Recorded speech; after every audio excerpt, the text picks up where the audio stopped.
Let's learn how to factor the difference of two squares.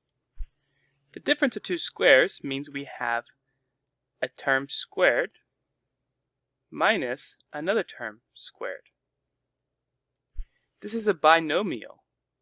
Binomial means a two-term polynomial. How do we recognize if we're in the situation of a difference of two squares? The first requirement is that the polynomial is a binomial, which means it has two terms. Both terms must be perfect squares, and it must be a difference, which means the signs of the terms are different. This is how we recognize cases that can be factored using the difference of two squares strategy. Let's examine each of these criteria. The first criteria is that both terms are a square. What does this mean? It means each term can be written as some base raised to the second power. For example, 3x squared is a perfect square because it's written as some base, doesn't matter what the base is, but it's all raised to the second power. So that's an example of a perfect square.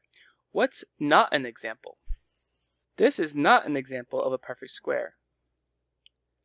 You might wonder, it looks so similar to this example. Yes, it does, but this example has parentheses, which makes it completely different.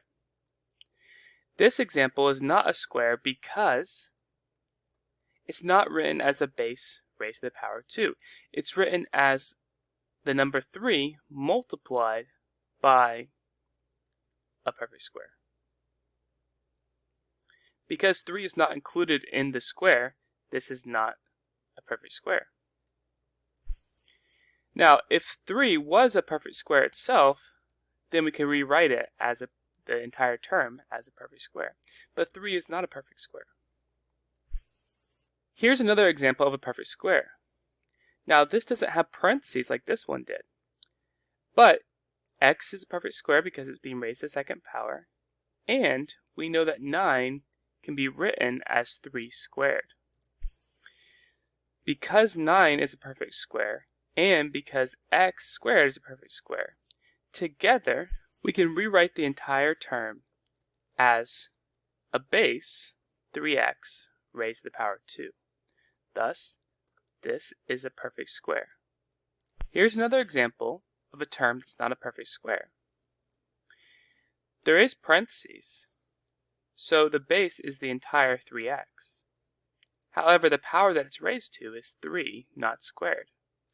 So this is a perfect cube, but not a perfect square. Now we know what the first condition means. What about the second condition? The second condition just means one term has to be positive and the other term negative. Look at these examples down here. The first term's positive, second term's negative. So the signs are different between the two terms. The second example, the first term's negative, second term's positive, but still the signs are different. Notice in the second example we have c to the 4th power. Is c to the 4th power a perfect square? Could we add that to our squares column over here? The answer is yes. The reason is because of the way exponents work. C to the 4th is the same thing as c squared squared. Thus, we're able to write the term into a base raised to the second power. So yes, c to the 4th is a perfect square. In general, any base with an even exponent can be written as a perfect square.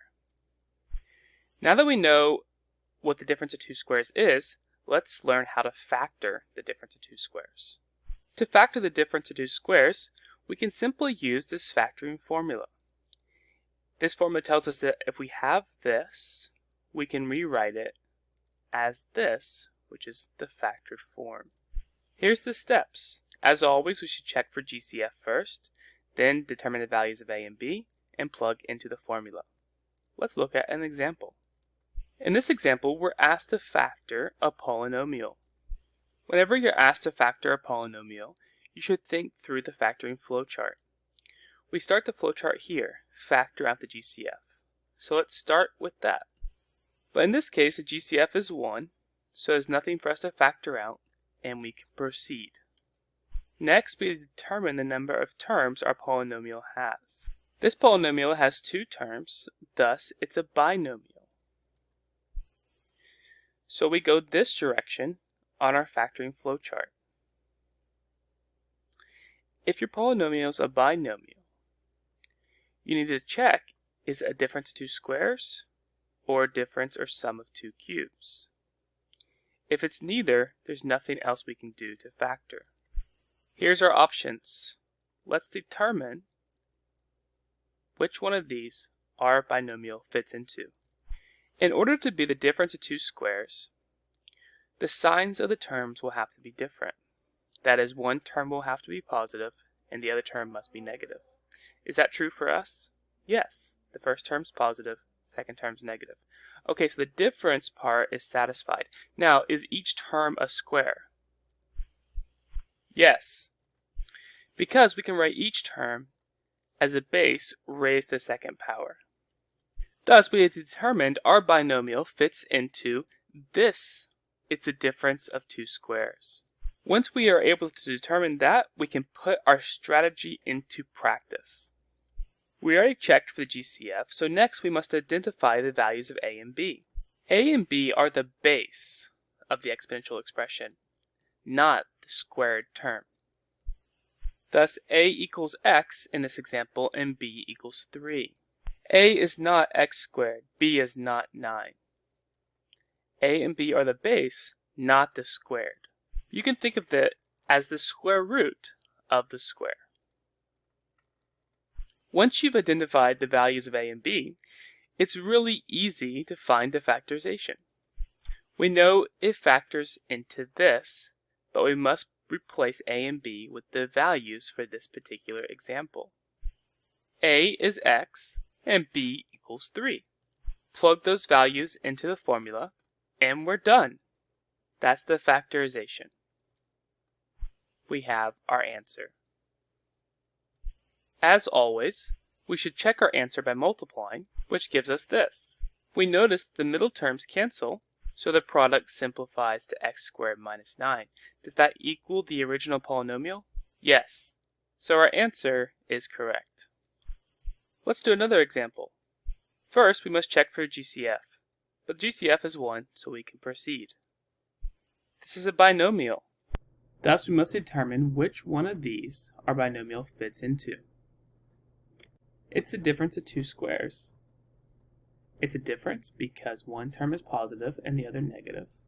And it's two squares because each term can be written as a perfect square. Now you may have been wondering about 1, but 1 squared equals 1, so 1 is a perfect square. What about this one? Well, 4 is a perfect square, and x squared is a perfect square. So we can write this as 2x squared. Identify a and b. Remember, those are the square roots of each term, or the base of the exponential expression. Remember, for example, a is not 4x. Plug those values into the factoring formula. And we're done. We have our factorization. We check our answer and verify it's correct. Here's another example. First, we must check for a GCF. Here the GCF is 2. We factor out the GCF. This is now factored, however, it's not completely factored. Next, we must focus on the polynomial inside the parentheses and attempt to factor that. Let's focus on that in a little sidebar. Once we find its factorization, we can return to here to get our final answer. This is a binomial. We must determine which situation we're in. This is a difference because the first term's positive, second term's negative. Is each term a perfect square? Yes. For example, the first term is a perfect square because 36 is a perfect square. It equals 6 squared. And y squared is a perfect square. So we can rewrite the first term as 6y squared, and we can do the same thing with the second term. A equals the square root of the first term, which is 6y. B equals the square root of the second term, which is 7z. Plug these into the factoring formula for the difference of two squares. We found the factorization of this binomial. But this is not our final answer for this factoring problem. Remember, this was a sidebar to find the factorization of this. Now we must replace that factorization, giving us the final answer. We check our answer and verify that our factorization is correct. Here's a concept check. Is x minus 3 times x plus 3 the correct factorization of x squared plus 9? No, because x squared plus 9 is the sum of two squares, not the difference of two squares. Let's review a few warnings. Remember, a and b are not the number that you see here after the square. Instead, a and b are the square root of the number that you see. Always check for the GCF first. This factoring formula only works for the difference of two squares. If you have the sum of two squares, that's not factorable. We learned how to factor the difference of two squares.